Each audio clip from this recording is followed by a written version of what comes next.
Check. Ha.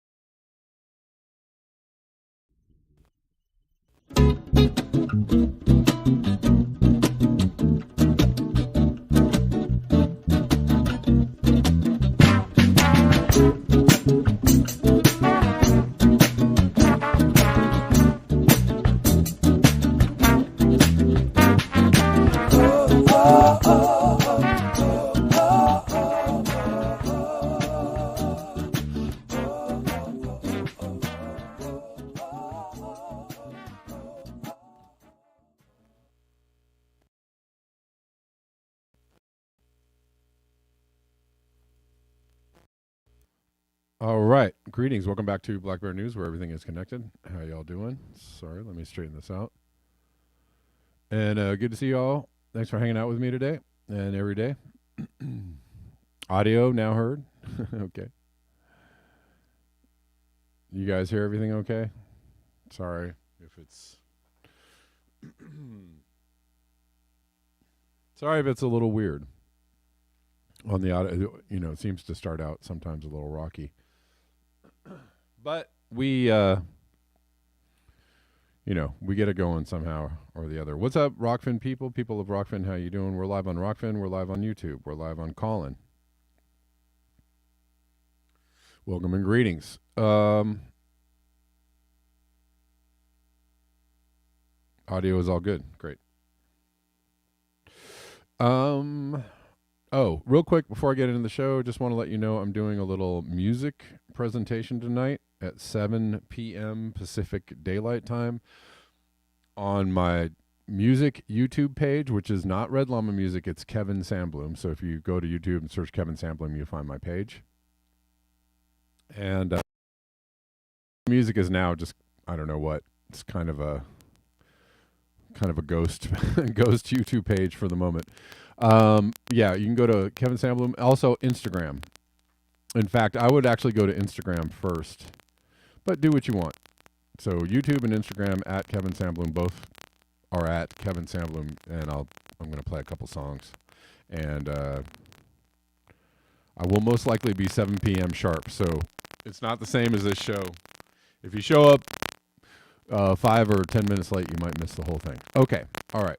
Let's get into it.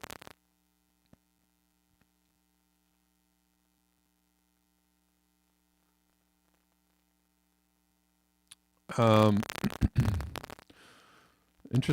interesting news articles I wanted to just talk about today. Among all the news that's weird and varied and crazy sounding. Anyways, world's top climate scientists issue survival guide for humanity. I know. A lot of people think this is some hardy heart. Oh, hey, caller on Callin, I see you, but I'm gonna take calls later in the show. If you can call back, I usually do about an hour, but thank you for calling in. I like to cover, a certain number of articles right off the bat, or a certain number of news stories, and kind of. This caller wasn't serious anyway, so they already left. That's why I don't take calls at the beginning of the show, because most of the time, here we go.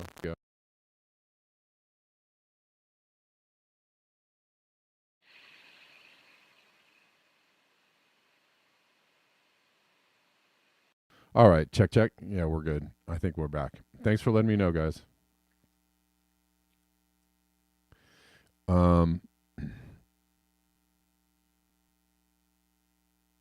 Anyways, when people try to call into the show like right away, they slide on in and they've been there for about 30 seconds and they're like, I'm going to call in. Well, first of all, usually they're not serious people. Usually they're just not really serious about it. What are you guys talking about, huh? I don't know. Why don't you listen to the show and form a form a question. Anyways, so we'll do calls later in the show.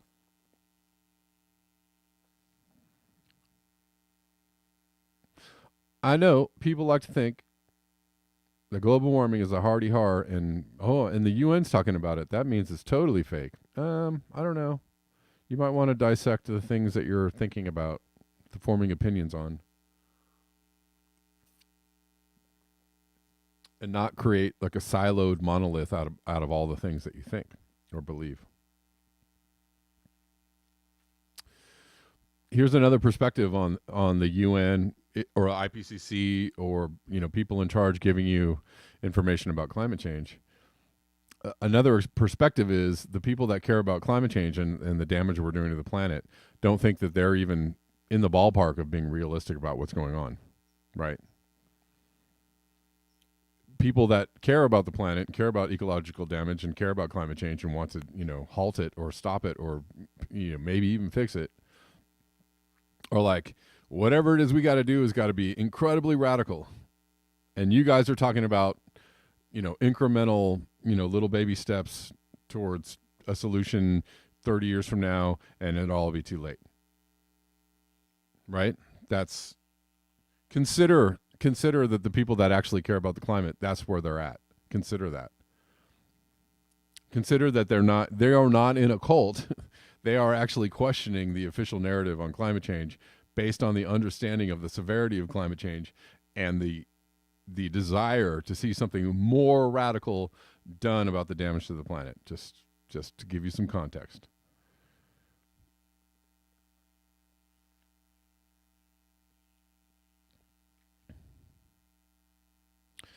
And case in point, humanity still has a chance. I mean, maybe we do. I don't know. I'm not gonna say we don't have a chance, but this, they are trying to tell you like, oh, if we just, all buy electric cars, for everybody just gets their energy efficient stoves and their electric stoves going, and we're gonna fix climate change. Okay. If we all work together and join hands across America, hands around the world, and think really positive thoughts about reducing fossil fuel use, we're going to fix it, right? Like, and it always is, the answer is like, well, I'll read this. Humanity still has a chance, close to the last one. It's closer than ever to the last one to prevent the worst of climate change's future harms, a top United Nations panel of scientists said Monday. But doing so requires quickly slashing carbon pollution and fossil fuel use by nearly 2/3 by 2035. And that would be amazing if they could actually slash it by 2/3 by 2035. That would be, if you actually consider what it means to slash fossil fuel use globally by 2/3, well then, the world will look like a very different place. How we organize ourselves on this planet, if we used 1/3 of the fossil fuels we use now in 10 years. That's the other thing is, what is it we have to do in order to do that? They always say these things like, oh, we got to reduce it by this much. We got to meet these goals by this. And it's like, how do you even get to that goal? How do you even get to that goal? I can tell you one way you don't get to that goal is by releasing a bunch of carbon, building electric cars and electric stoves and, wind turbines and solar panel, right? Oh, we got to replace the entirety of our infrastructure with renewable energy and renewable products and all that. And how are we going to actually make all that stuff? Well, it ain't going to be with renewable energy, Jack. It's going to be with fossil fuels. So we're not, and we're going to do that in 10 years. We're going to replace fossil fuels in 10 years with renewable energy? No, absolutely not. And we're going to replace it by burning all the fossil fuels and all the carbon that it's going to take to create all of those things. That is a joke. That is a pipe dream. That right off the bat in the first 2 paragraphs of this, they just are selling you a pipe dream. I'm telling you that much.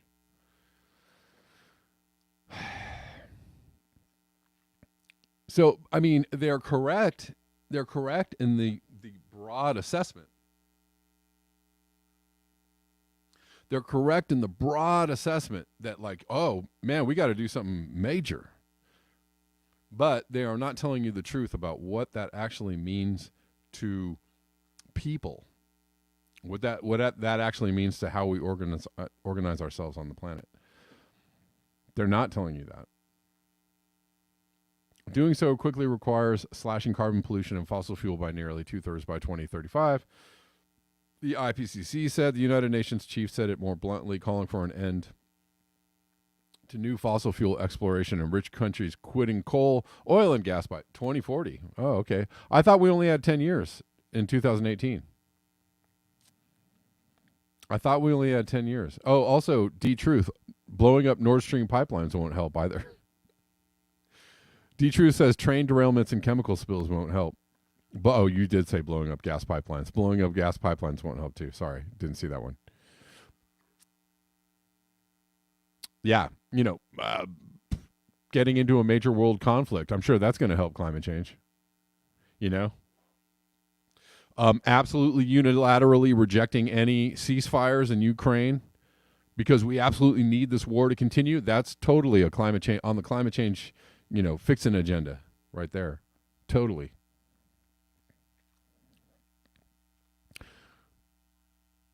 These people are lost. These people are lost.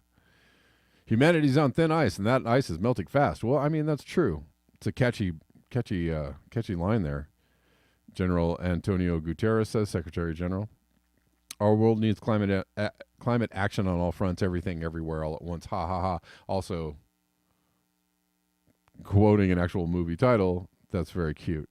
Stepping up his pleas for action on fossil fuels, Guterres not only calls for no new coal, but also eliminating its use in rich countries by 2030 and poor countries by 2040.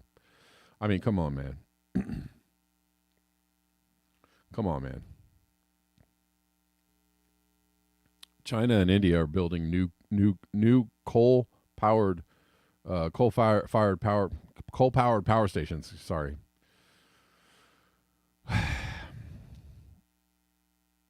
Right now.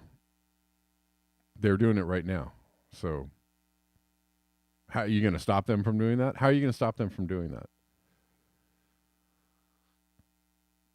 Anyways, the date is key because nations, they soon have to come up with the goals by for pollution reduction. They have to come up with these goals by 2035. What? Or they have goals for pollution reduction. Okay, the goals, how they're going to do that by 2035. Sorry if I read that incorrectly. After contentious debate, the UN Science Panel calculated and reported that to stay under the warming limit set in Paris, the world needs to cut 60% of its greenhouse gas emissions by 2035, compared with 2019, adding a new target not previously mentioned in the 6 reports issued since 2018. Let me see. I'm going to,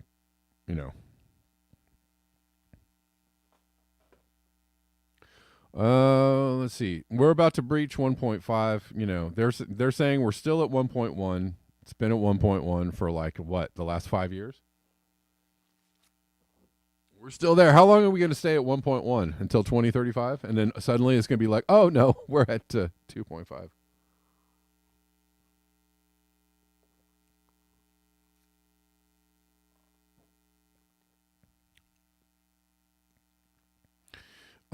Yeah. After 1.5 degrees, the risks are starting to pile on. By the way, we're already pretty much at 1.5 right now, just to let you know. A few years ago, the WMO, the World Meteorological Organization, said, we're going to see 1.5 breached in the next 5 years. So we're already, we're going to hit it this decade before the dates that they're mentioning. So we're already going to hit 1.5 in the next, few years. We will hit 1.5 and then, and then it's just a matter of going back and forth under 1.5, then a little over, then under, then over, then we'll be above 1.5 all the time. And if you think the weather is weird now, just hang out. Hang out for a couple of years. And wait for it to get really weird.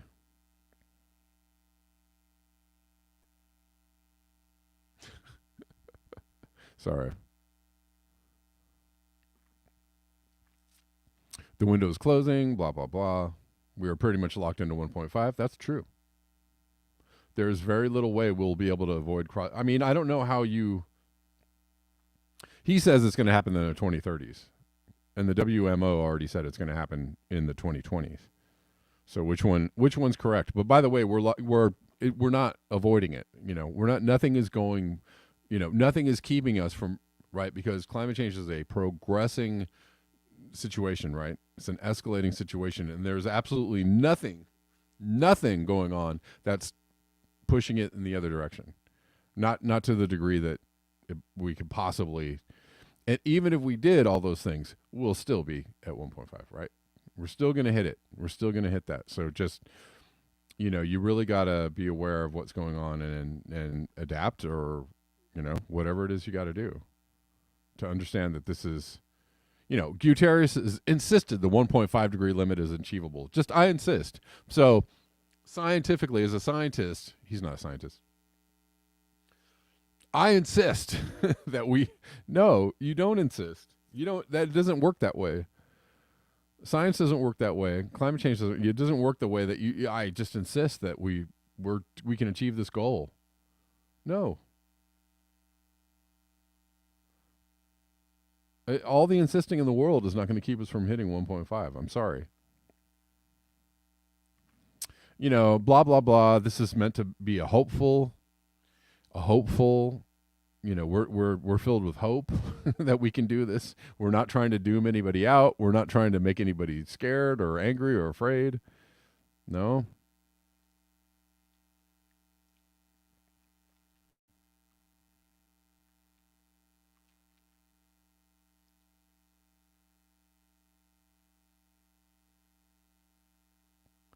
Once we hit 1.5, you know, we're gonna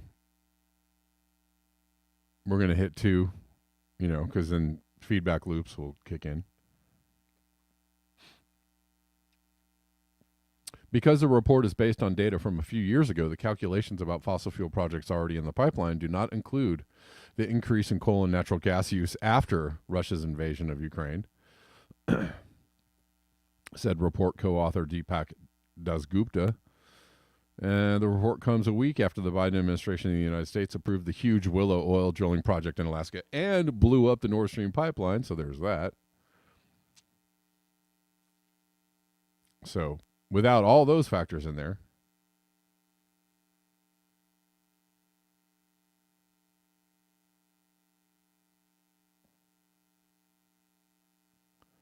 I mean, it's just blah, blah, blah. There's a pathway and we can still do this and blah, blah, blah.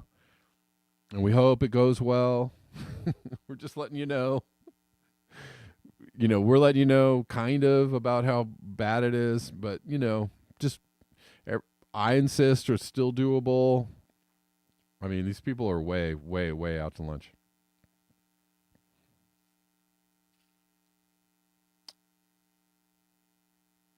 Activists found grains of hope in the reports. Grains are really small. There's some hope in there. There is some hope. I don't know. Was there a pathway? We can't tell countries what the pathway is. So, good luck, everybody. Good luck with that one. We can't lay out a roadmap. We can't lay out a plan. We can't actually define what it looks like to live with a third of the emissions on the planet. We can't define what the road is, what the map is, what it looks like. We can't tell you how it's going to go. But we insist that it happens, or we insist that it will happen. I don't how these people are incompetent and derelict in their duty. Anyways.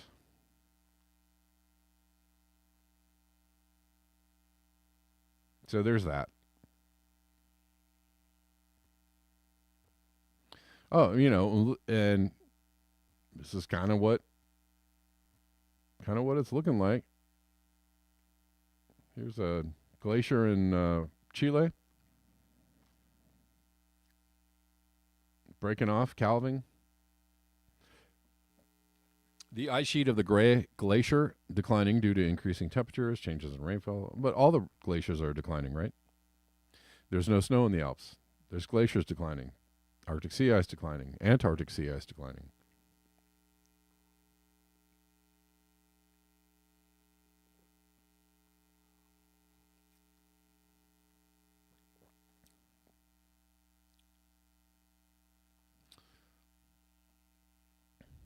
Oceanic Estate says, nah, they are not incompetent, bro, just evil.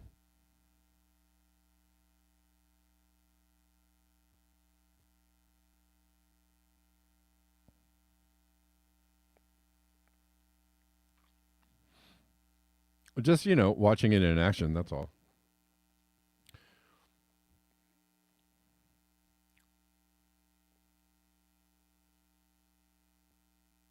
Just a little piece of the action, that's all. Mm.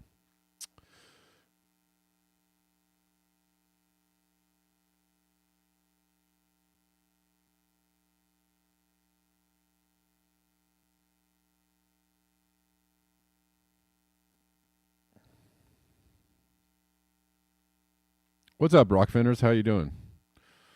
Just saying hi. Dale Wolver says if we could bag the BS from MSM, we wouldn't need fossil fuels for fertilizer. Indeed.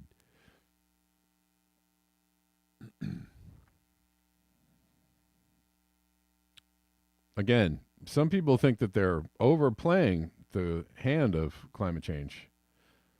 And again, for people that actually pay attention to what's going on, who care about the damage that we're doing to the planet and climate change and understand the ins and outs and the science of it,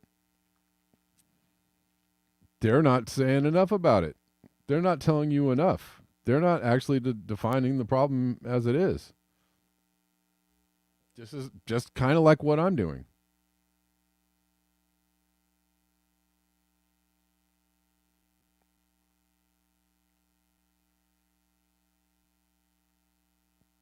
Alan Roberts, you think we'll be at 1.5 within 5 years? Yeah.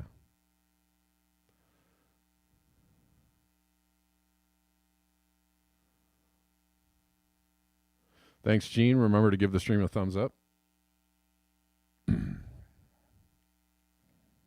Thank you, guys.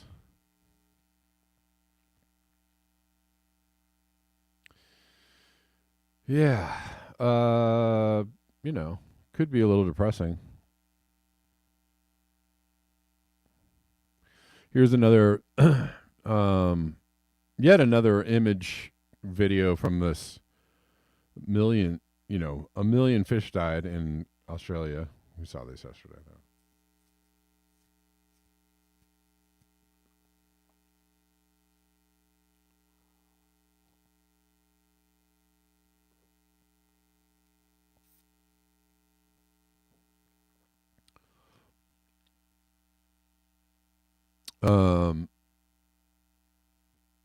Andre says I was talking to a cattle rancher yesterday. He said he was going to try to grow hay without fertilizer because he can't get any. Huh?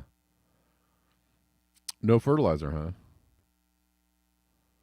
I wonder if that's due to the war or if that's due to something else. I don't know.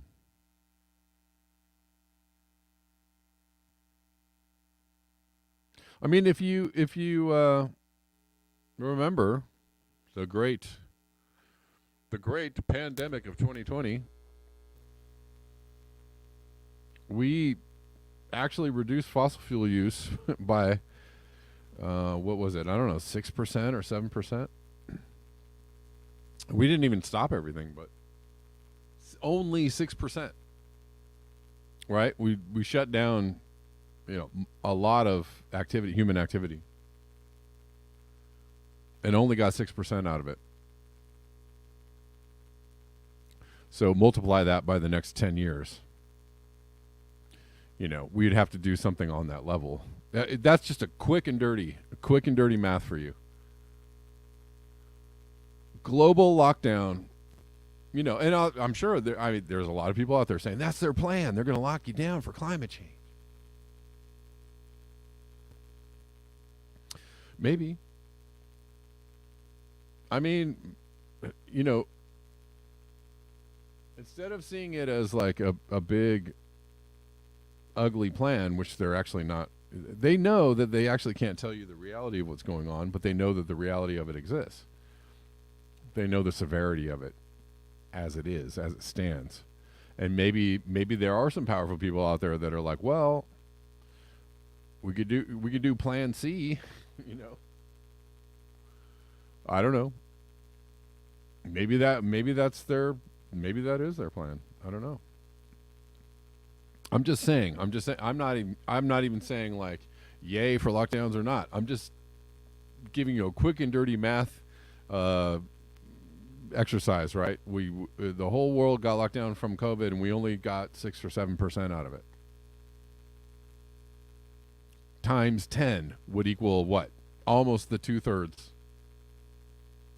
that we need to make that goal, right? Times 10 or whatever, 12. Who's counting?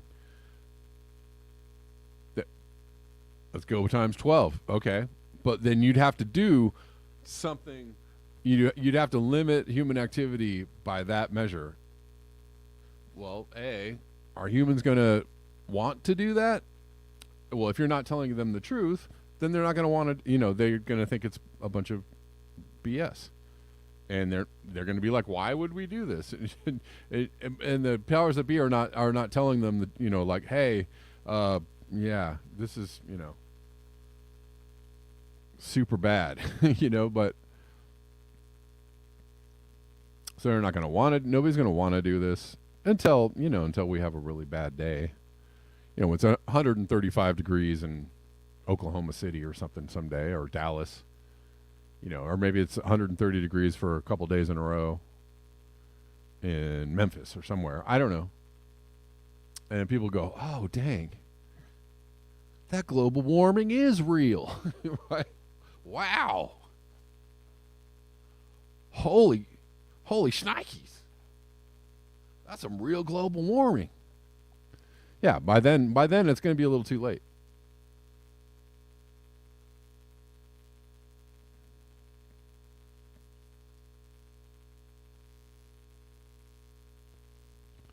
Anyways, moving into, quickly, a really good way to support the channel is at buymeacoffee.com/blackbearnews. You can also support me there monthly. You can, Rockfin tips are also greatly appreciated. So are YouTube, the super chats. And you can also find other ways to support the channel in the description box.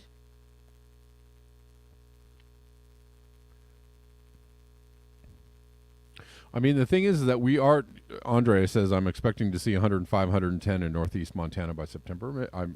It's very possible. Or Northwest. That's the thing is like, I'm saying things like 130 degrees in Dallas or something, right? Which would be like, whoa, that is really hot. But if you look at the temperatures in other places that are not supposed to get to 100 degrees, like London, right? Or the Pacific Northwest, or, not on the regular. You might get a surprise day or two, but not on the regular. Right? But places that are supposed to be, 70 degrees, 75 degrees are suddenly hitting, 90 and 100 all the time. Well,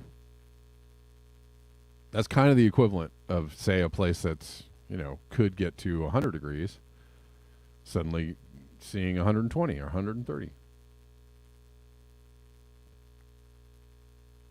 They're just not there yet.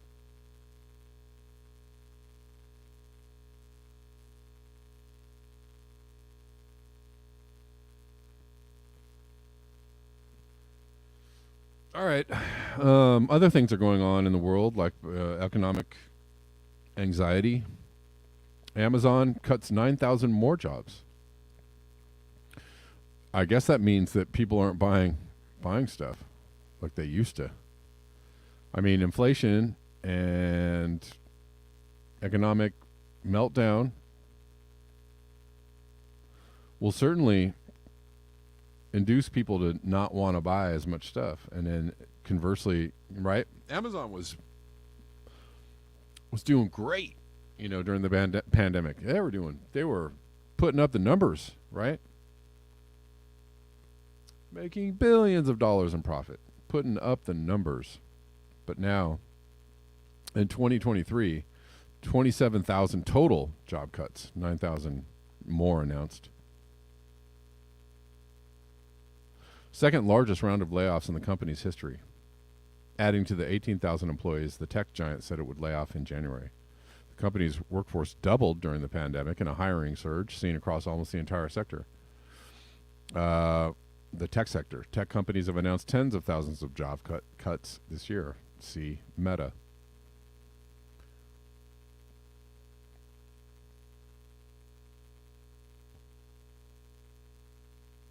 The job cuts announced Monday will hit profitable areas for the company, including its cloud computing unit, AWS, and its burgeoning advertising business. Twitch, the gaming platform Amazon owns, will also see some layoffs, as well as Amazon's PXT organizations, which handle human resources, and other functions.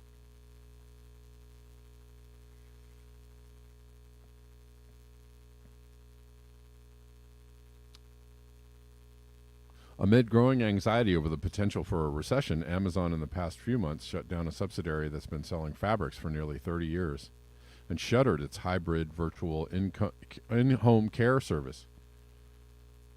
Amazon Care. Wow.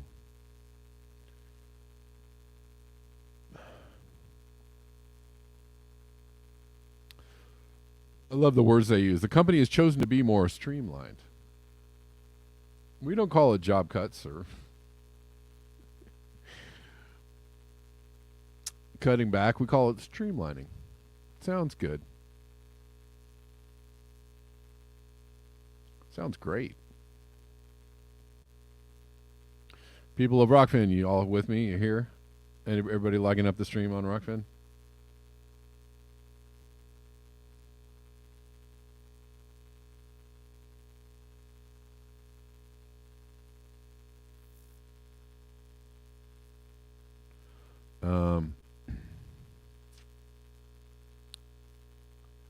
Let me see. Reflect the Sun says only 1.23 million acres of fir tree die-offs in Oregon. Yikes. And Washington called Firmageddon by the USFS a few months ago. Dang. And now El Nino is going to rage. Yeah. Reflect the Sun. I went up to Oregon last year, and I saw a lot of dead trees along the road, along the way. There were a lot of live ones, but especially in Northern California, as I was going up through Northern California, the hills weren't looking so purty. There was a lot of brown in those hills. There were a lot of dead trees in those hills. There were a lot of dead and dying, acreage. Once you got up into Oregon, it was a little better. But this is happening all over the Northwest, Colorado, Montana, everywhere. I used to drive through Colorado. This is like 6 years ago. I would drive through Colorado pretty frequently, and a lot of dead trees. A lot of dead trees. Also, California, definitely seeing a bark beetle infestation and various other things that go along with climate change, killing a lot of trees in California. There are a lot of dead trees in California.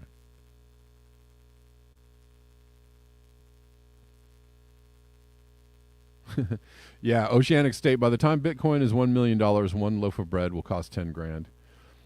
Yeah, I mean, Bitcoin may make it there, but what kind of shape is the economy going to be in when Bitcoin is $1 million? And you better hope you have, I don't know, a couple of them, I guess, because maybe $2 million won't get you very far. Who knows?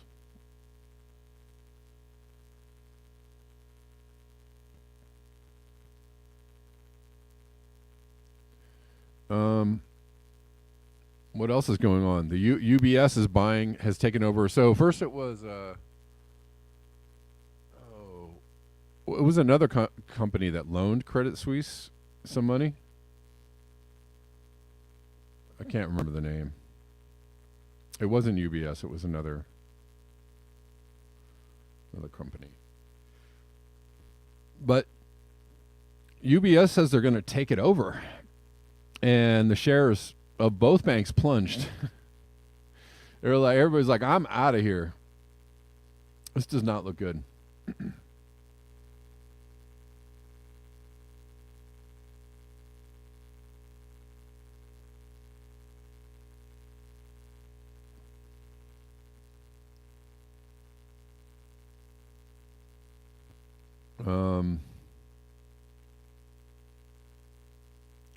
The buyout aims to prevent what regulators believe could be uncontrolled and incalculable consequences throughout the global financial system. Dun dun dun. Shares of Credit Suisse plunged 63% in early trading Monday. Good God. If only carbon emissions could go down as quickly as the stock of Credit Suisse.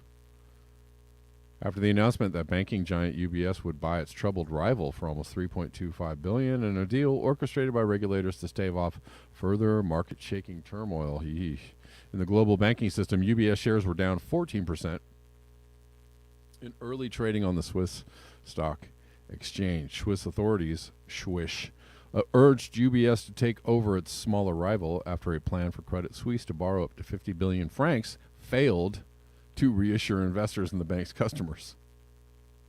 They were like, $54 billion, that's not a lot of money. How bad is it, guys?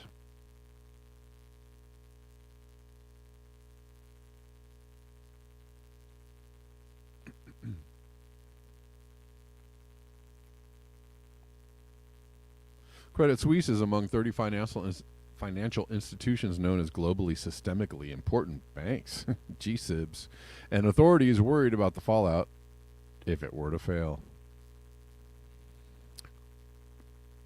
You hear that? Credit Suisse is among 30 globally financially important banks. That is not good. That's like if Wells Fargo or Bank of America was about to go down. Maybe somewhere in there.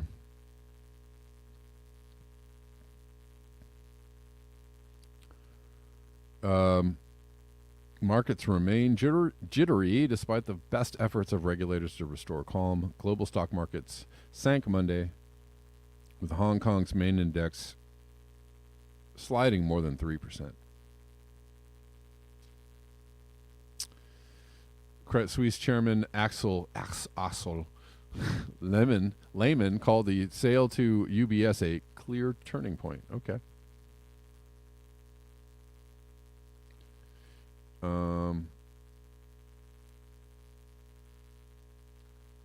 Following the news of the Swiss deal, the world's central banks announced coordinated moves to stabilize banks. The world, like the central bank, they're like, well, we are going to have to do something here, including access to lending facility for banks to borrow U.S. dollars if they need them, a practice widely used during the 2008 crisis. So nothing to see here.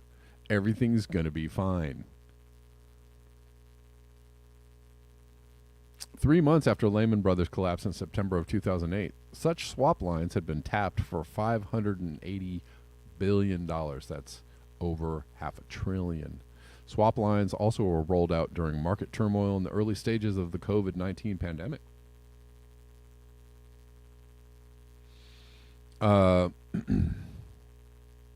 Anyways,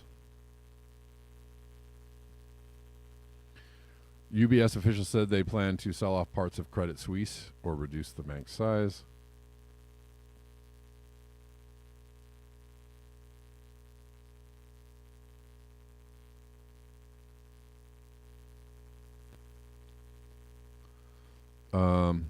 The combination of the two biggest and best-known Swiss banks, each with storied histories dating to the mid-19th century, amounts to a thunderclap for Switzerland's reputation as a global financial center. Yikes. Yikes.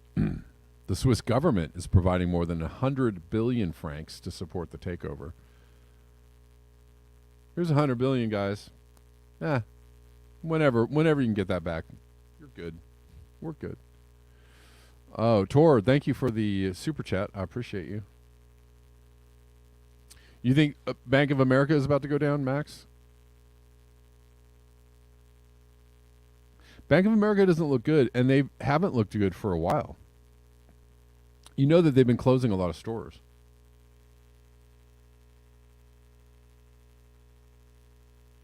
Or a lot of, physical outlets. Bank of America, branches, I guess is what the correct word for it.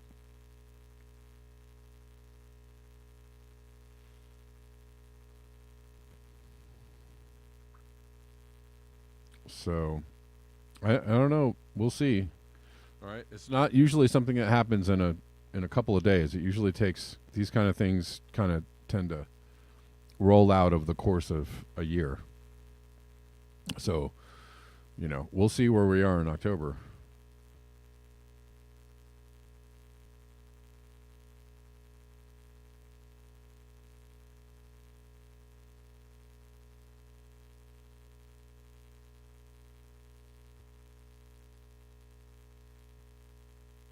Anyways, that's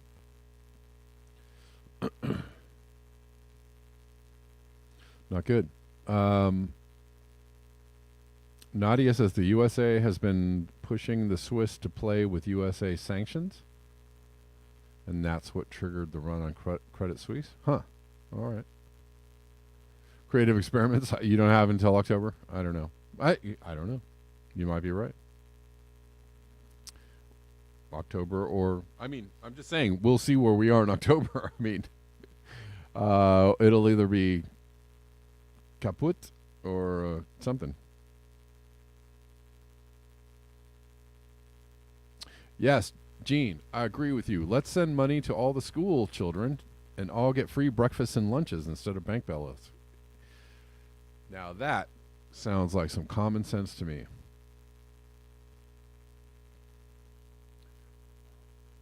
Why don't we get back to free education and free meals for people? How about some free houses for people? How about some medical care for people?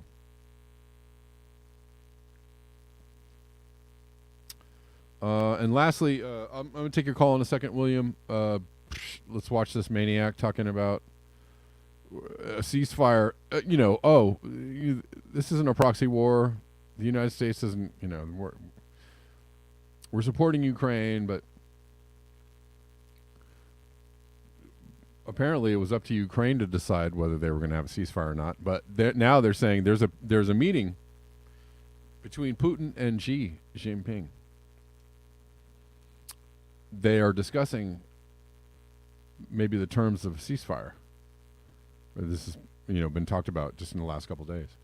Ahead of a meeting between Putin and Xi, White House spokesperson John Kirby declares that any call for a ceasefire in Ukraine is unacceptable. Why? That what is it? Why is it they absolutely need this to keep going? What could possibly be the at stake or the reasons? We categorically cannot have a ceasefire. We do not support it. Why?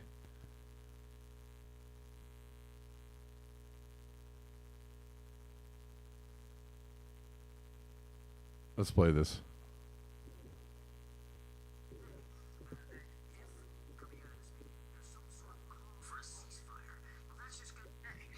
That if coming sort of call for a ceasefire. Well, that's just going to be unacceptable because all that's going to do, Mike, is ratify Russia's conquest to date. All that's going to do is give Mr. Putin more time to refit, retrain, reman, and try to plan for renewed offensives at a time of his choosing. We hope, and we've said this before, that President Xi will call and talk to President Zelensky because we believe the Chinese need to get the Ukrainian perspective here. Okay, sounds all very sensible, but maybe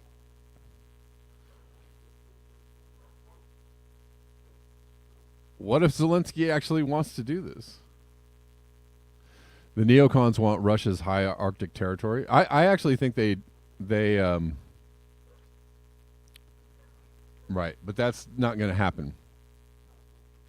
Russia won't give up the Crimea or the Donbass. They won't give it up.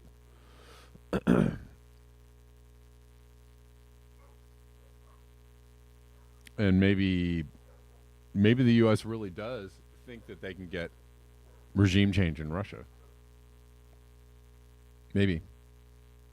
What's up, William? How you doing?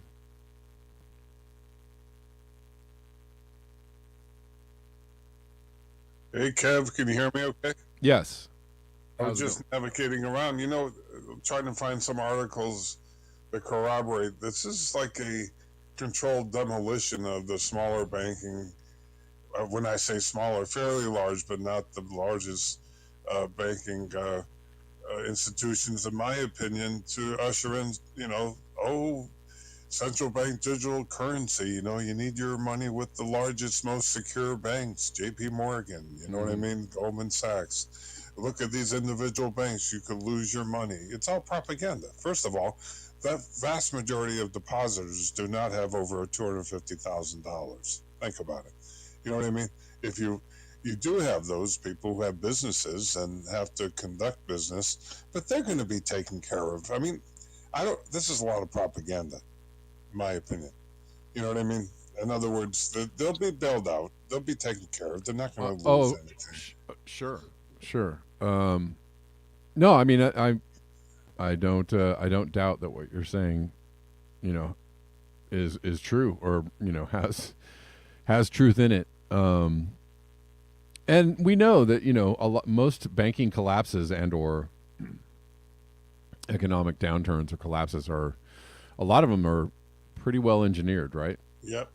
They do it on purpose so that there's just another upward transfer of wealth, just like in 2008, yes. Right? Like all the rich guys, all the Black Rocks and other in the JP Morgans and the people, the big players get to scoop up all the little guys for pennies on the dollar, and all the banks get to take back all the houses that they got mortgages on. Yeah. And either sell them to, isn't it BlackRock one of the biggest owners of real estate in the country?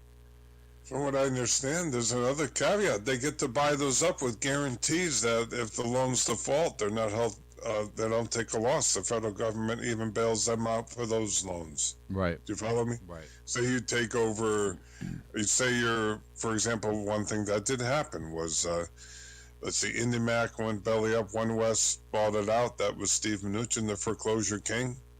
He becomes Trump's Treasury Secretary.